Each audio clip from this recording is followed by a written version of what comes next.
Look at the satellite radar. We're seeing a bit of rain, some in northern Minnesota, but that's starting to dissipate mostly along the south shore. But you'll notice this pretty distinct band right here. This is called due to gravity waves. So what is a gravity wave? It's just an oscillation in our atmosphere. It's kind of like a wave on an ocean, except it's within the atmosphere itself. Of course, there's gravity waves in different mediums. You can have gravity waves in the ocean, but when we're talking about weather, we're usually talking about the ones in our atmosphere. And gravity waves could be huge events. I mean, they could be large, they could be substantial, and actually important for the propagation of energy from lower in the atmosphere up into the stratosphere, cause sudden stratospheric warmings. And what that does is cause those nationwide cold outbreaks that could last over a week here in the United States. But they also could be small scale. In fact, we're seeing a smaller scale version here in the Northland. We have a unique geography that allows for this. So what is a gravity wave? I talked about just an oscillation.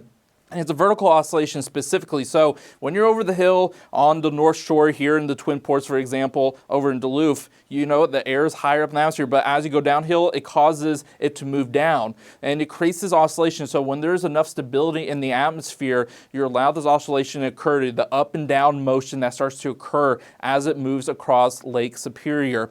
And we're now going to look at how this can affect the rainfall pattern. So look at here, we have some rain, some light showers here in the Northland this morning that's moving across the higher terrain just before you get to Lake Superior on the Minnesota side. But once you get to that hill, it moves down. And when you have downward motion, that means you usually start to see the air dry out a bit. Now, this is relatively speaking. We're still going to have plenty of cloud cover, even some sprinkles, but we're not going to see that rain as much compared to what we saw on the hill as it moves down. But guess what? There's the gravity wave. There's an up and down motion. So on the other side of Lake Superior, you start to see the upward motion due to this wave pattern. And that upward motion does the opposite. It allows for that precipitation to really rain on out. And that's why we saw the heavy rain band, especially once you start to get the areas just before Solid Springs. In fact, let's look at it again. Get a closer look here. So here's that dry band I was talking about. You can see here, especially on the Twin Ports, you have a bit of rain right up here once you get north of Duluth, but you see how it kind of dissipates right along this line